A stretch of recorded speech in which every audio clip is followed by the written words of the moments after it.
Hello, everybody. Happy Thursday. My name is Leanne Kalal, and today I'm here with the fabulous Kelli Fox of astrology.tv. And today we have a lot to talk about.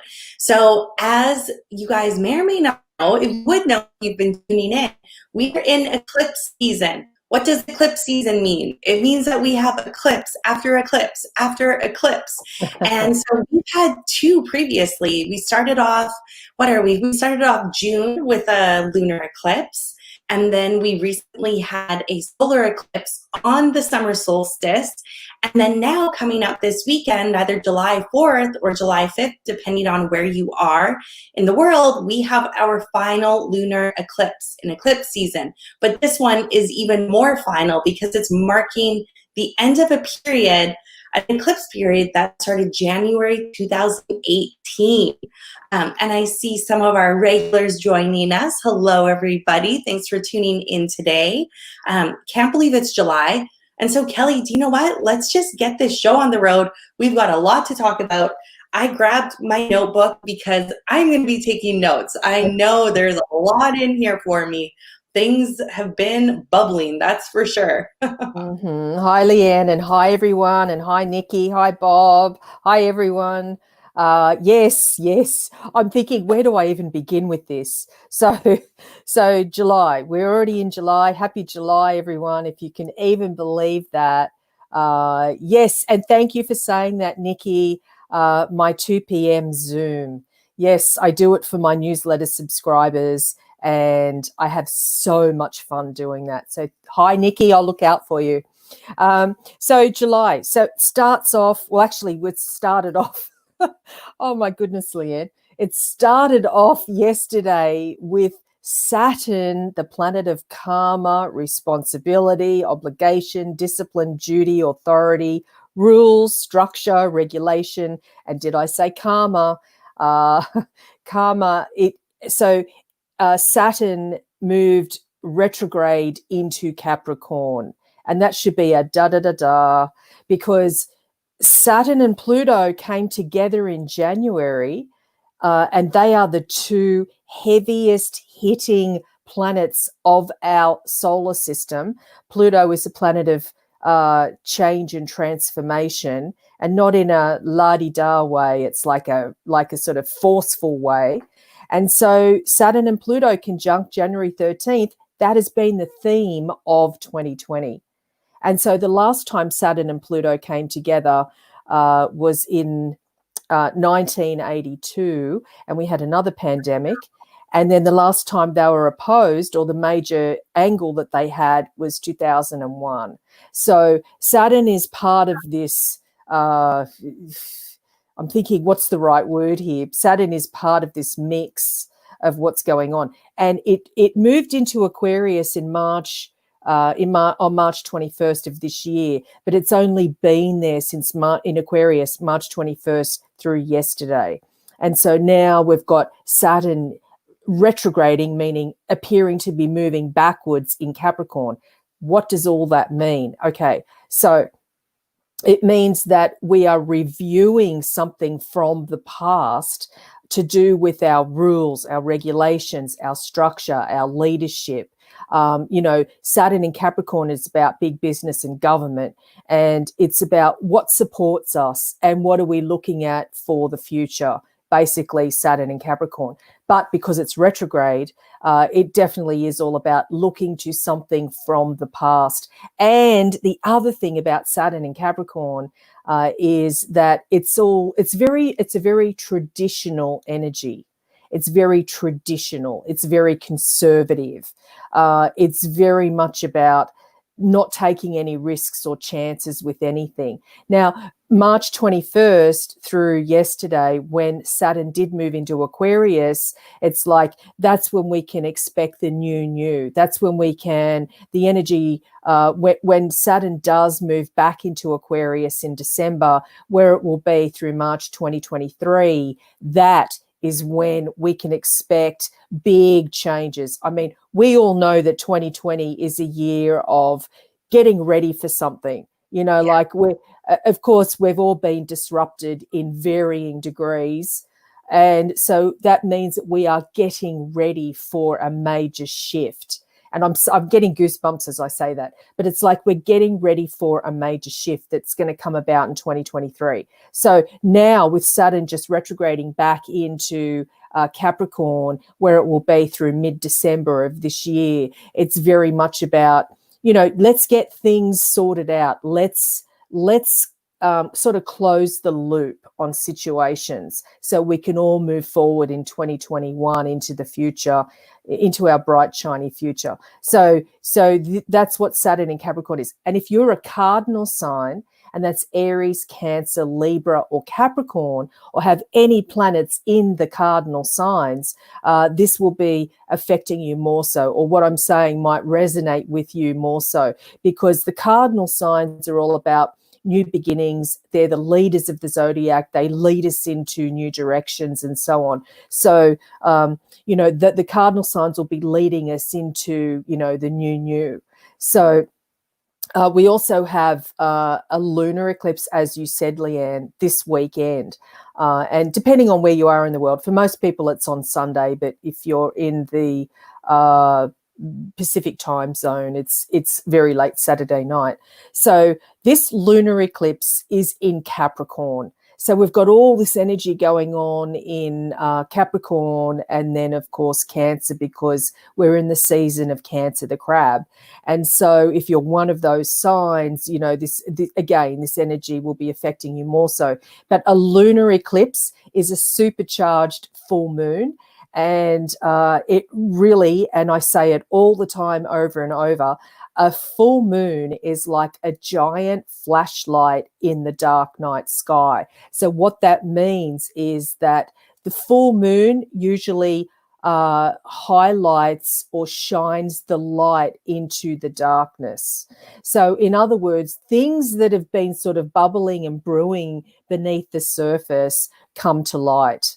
So just think about the metaphor all around these full moons, and of course the lunar eclipse that's coming about.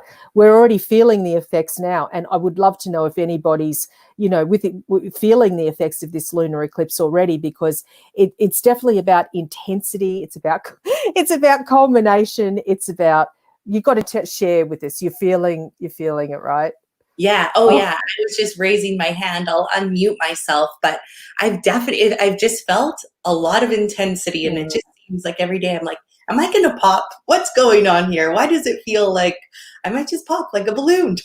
So absolutely. Oh, and I have to say, while we're on this note, Mercury retrograde, oh my goodness, like Mercury retrograde, I am so wanting it to be over.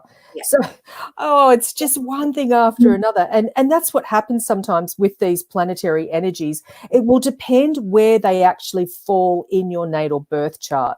So they affect all of us. But some of us more than others, depending on, for example, the lunar eclipse. That's why I said if you're a cardinal sign, and if you're born in the middle of a cardinal sign, so if you're born in the middle of Aries, Cancer, Libra, Capricorn, you'll be feeling the effects of this lunar eclipse more so, and so on.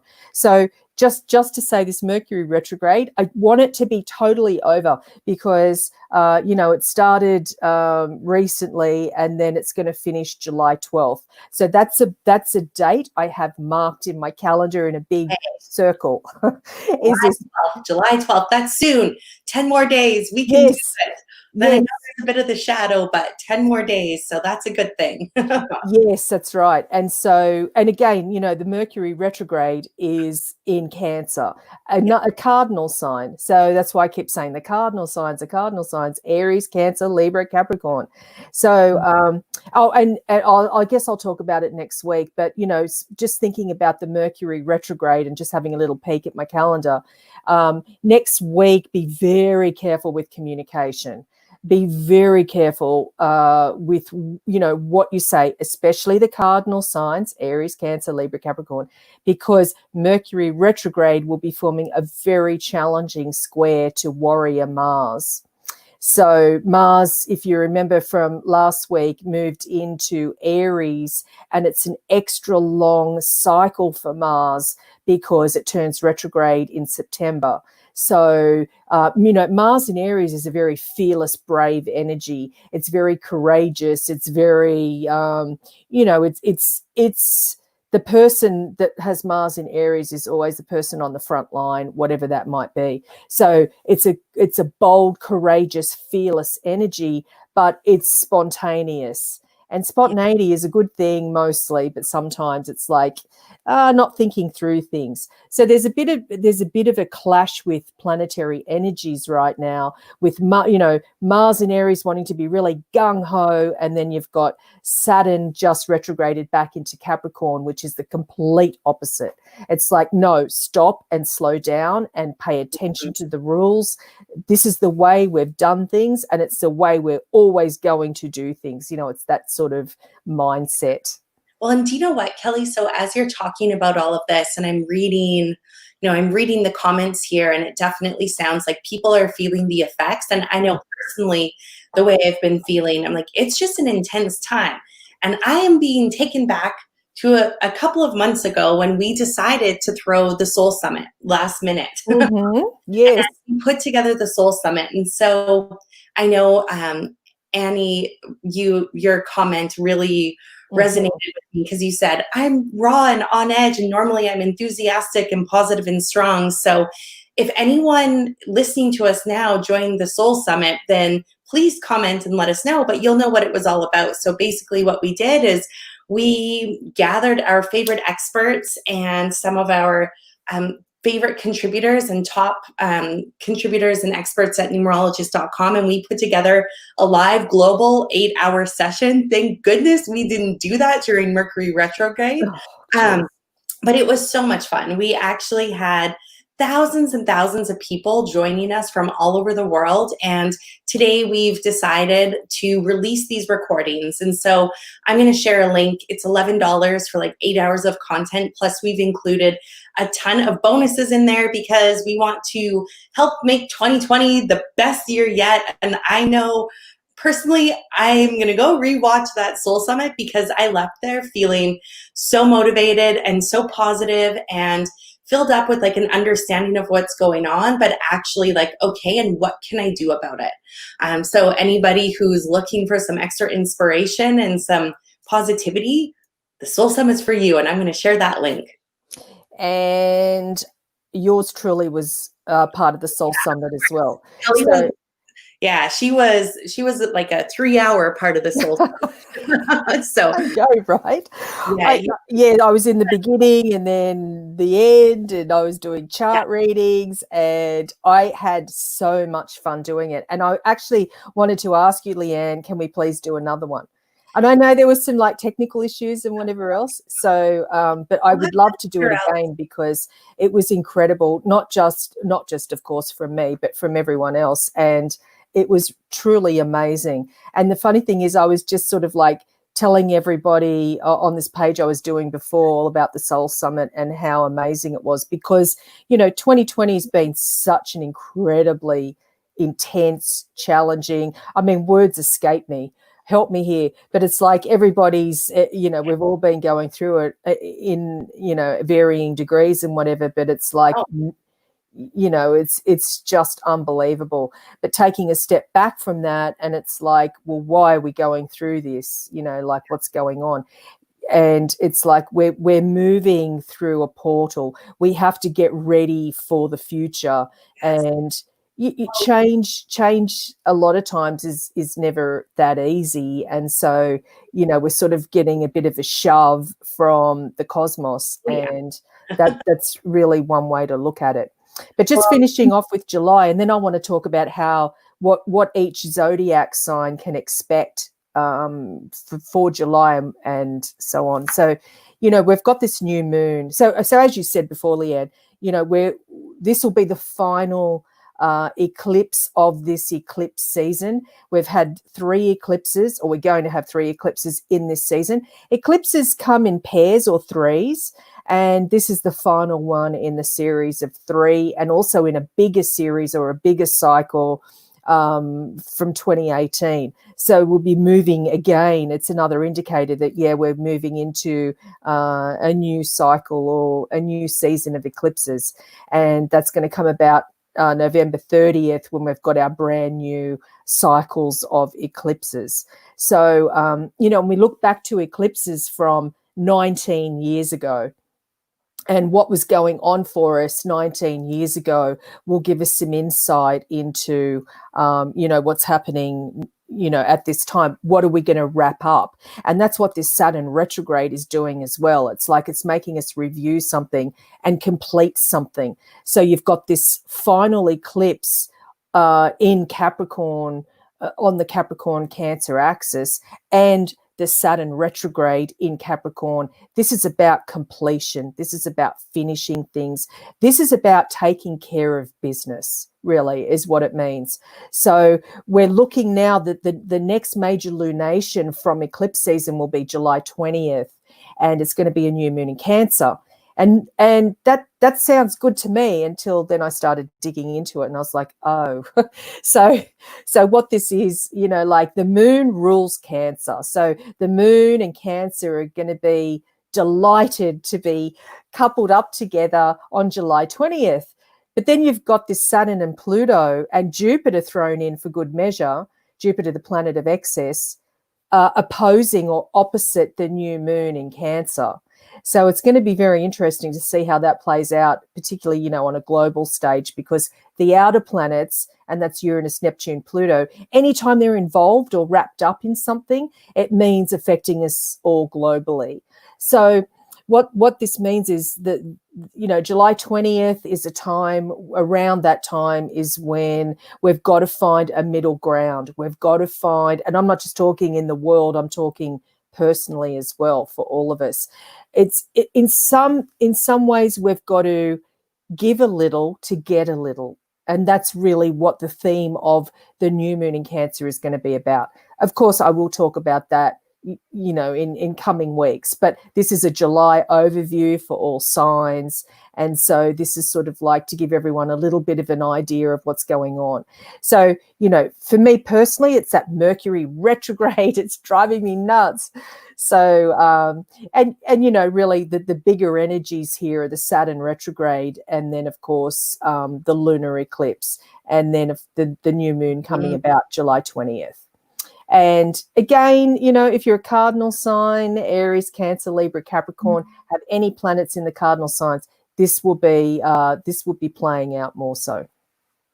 So what can each zodiac sign expect for July, I think, is what everybody wants to know. And so for Aries, it's about your ruling planet is Mars. Mars is currently in Aries. You've got this sort of like, and I'm doing this like the Tarzan, I can do anything, regardless of gender. Like, I'm Tarzan, I'm brave, I'm fearless, I'm courageous, and that's great, you know, because I read a comment there, you know, the leaders, absolutely, and Aries is extremely brave, fearless, courageous. So use that energy. There will be some issues around communication for Aries, because as I mentioned before, the Mercury retrograde forming a very challenging square, a 90-degree angle to Mars.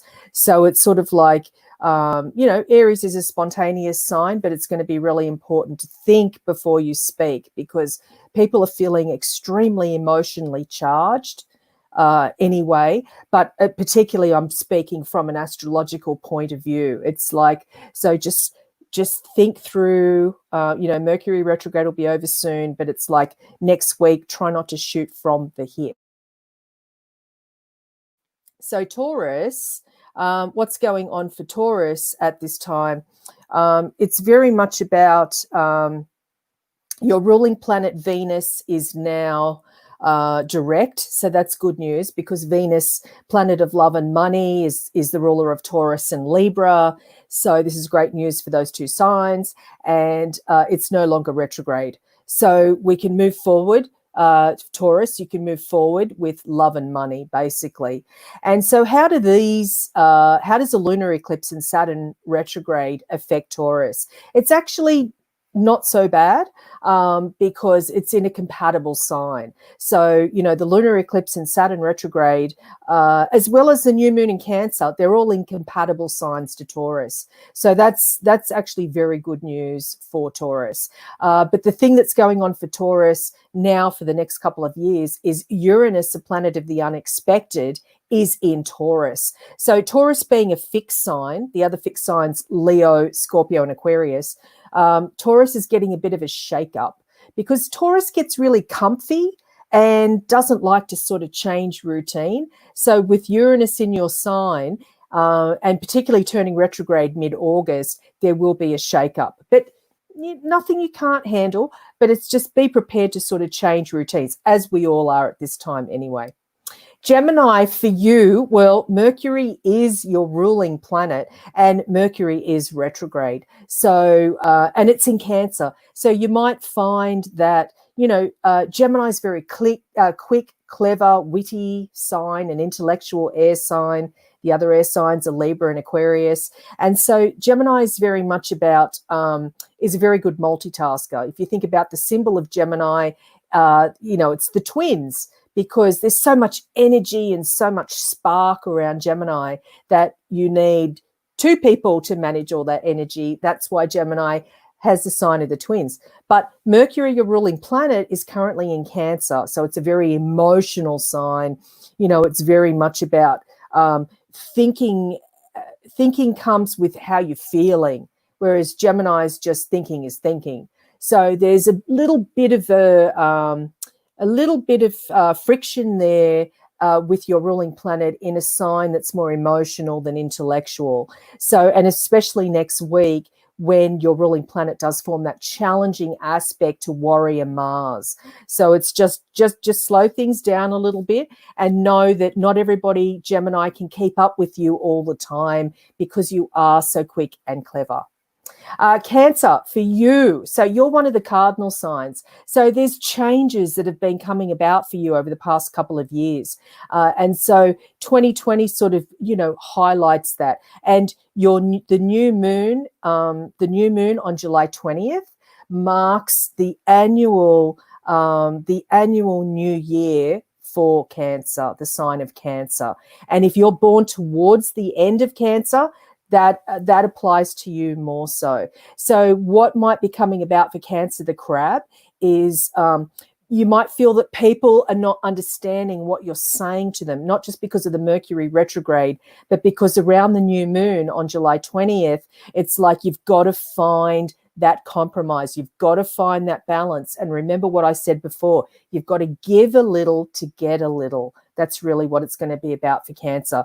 And that sets the tone for the rest of the year. Now, Leo, for you, what's been going on, Leo being another fixed sign, the fixed signs, remember, are Taurus, Leo, Scorpio, and Aquarius. And so what's happening for Leo is there's been a bit of a shake-up. The fixed signs like their routines. Once they get comfy and cozy, you've got to sort of poke and prod to get them moving in a different direction. But for you, Leo, it's very much about a shake-up of some kind. Things, if you get too familiar with certain situations, you might find that there might be change. And, 2020 is the year of change anyway, but I'm talking about really from the point of view that Uranus, the planet of the unexpected, is in your opposite sign. So what that means is that other people might bring new situations to you that you hadn't anticipated on. Now, Virgo, for you, your ruling planet is Mercury. So Mercury is the ruler of Gemini and Virgo. And so what that means is your ruling planet is retrograde. Take care next week because it does form that challenging square to warrior Mars. And so it's important that sometimes for Virgo that you realize that good enough is good enough, because Virgo is a sign that seeks perfection. And sometimes good enough is just good enough. And, not everybody has the high standards that you might. And so that's about finding that compromise during this season. Now, Libra, for you, I mentioned you before, your ruling planet is Venus. And so it's good that your ruling planet is no longer retrograde. But Libra, you are a cardinal sign. And so you might find that during this, the eclipse of coming up this weekend, and then, of course, the new moon on July 20th might bring about new opportunities. And I don't want to sound fluffy around that because, you know, we're all being presented with a new direction. It's just a matter of, you know, how hard are we holding on to the old and the tried and the true versus letting go of things that no longer serve us and being able to move forward into our future. So Libra being a cardinal sign, it's very much about it's particularly around home and family issues that we move in a new direction, that you're willing to take that step as you can do very well as a cardinal sign and go forward into the future. But it might be around issues that you might have been having with family members or, you know, moving home or doing something around home and family. It's going to be really important, and that might be your focus for the next few weeks. And then Scorpio, for you, so you are a fixed sign, and there might be some, again, some shakeups, you know, above and beyond what's going on for all of us, but some shakeups with regards to, you know, making some changes where, again, if there's any bad habits that you have or any situations that are no longer working for you, is to let those things go. You might be presented with some opportunity to sort of like, you know, take steps in a new direction. But before you can do that, you have to let go of those things that are no longer serving you. Sagittarius, for you, what's going on is your ruling planet is Jupiter, and Jupiter is the planet of excess. And so Jupiter comes together with Saturn and Pluto, and then it's going to be opposite the new moon on July 20th. So what that means is that, you know, it's time to sort of not rein it in a little, but rein it in. So in other words, you know, you've got to play by the book. You've got to color within the lines, I think is one way to say it. It's important that, you know, Sagittarius can be pretty freewheeling, and but it's important that you take, that you're a bit of that you put on your strategy hat and you really think through long term what repercussions or consequences might be of your actions at this time. Now, Capricorn, for you, all eyes are on you, absolutely, and have been for a while, because Saturn and Pluto are in your sign. The lunar eclipse on the weekend is in Capricorn, is in your sign. So this is all about, you know, stepping up and being the leader that you are and leading the rest of us, you know, into not just the new normal, but, you know, into the new world. So Capricorn is the leader, one of the leaders of the Zodiac is the leader, and is very good at strategy. So it's like, with all these very intense planetary energies in Capricorn, it's like you've been tested over these past couple of years.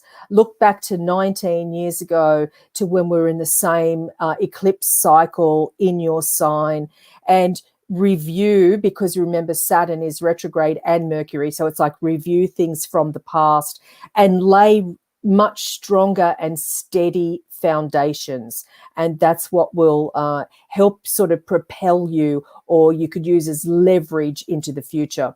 Now, Aquarius, for you, what's going on is Uranus might shake things up for you. There might be some unexpected events that you hadn't planned on, but it's nothing you can't handle.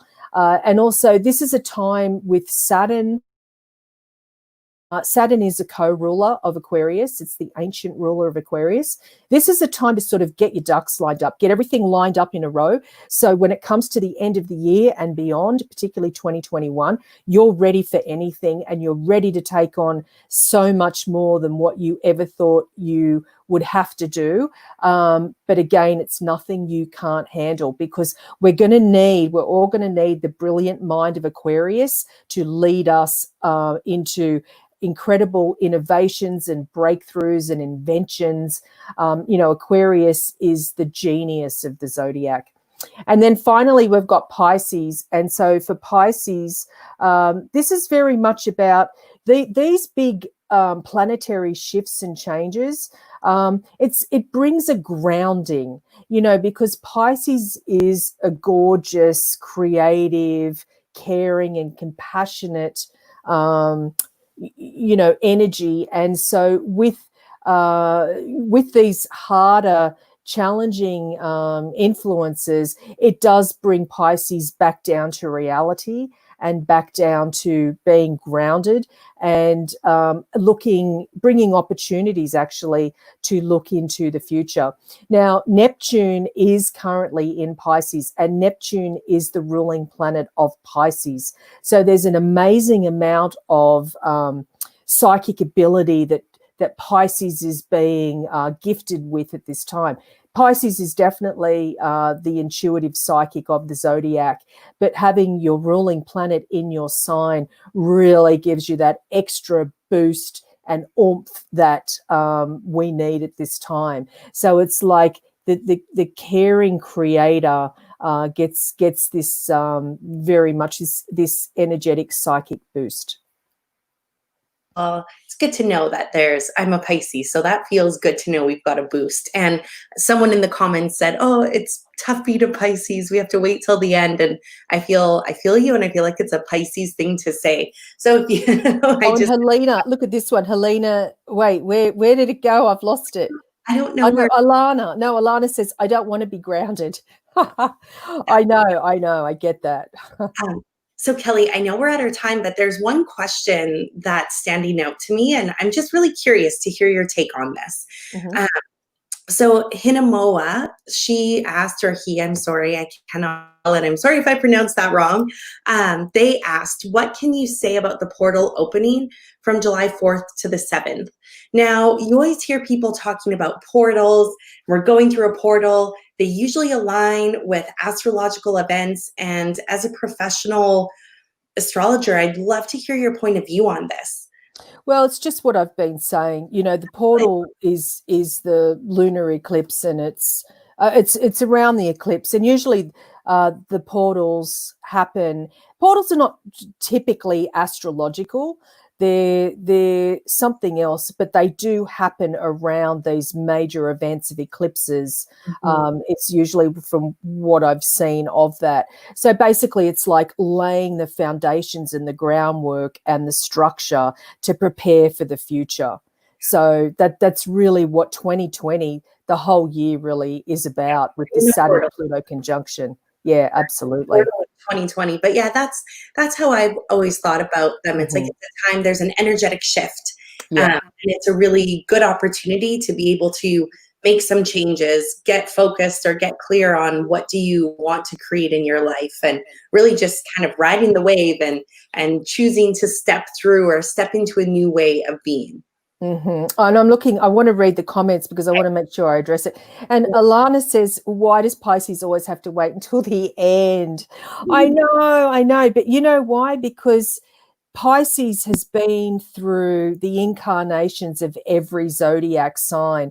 So Pisces is the wisest of us all. And so Pisces really, in theory, should have more patience.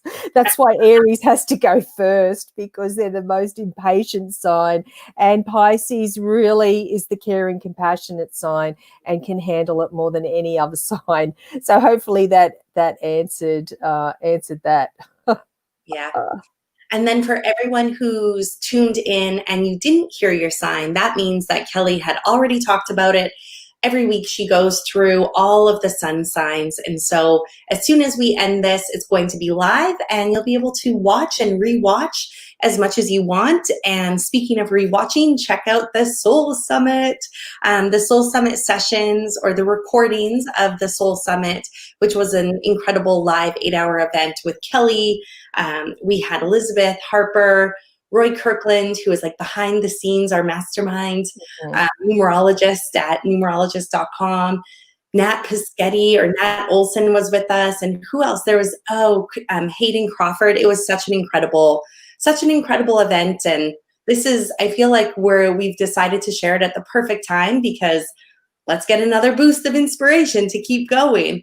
Absolutely, and I just want to give Roy a plug. Roy Kirkland is amazing.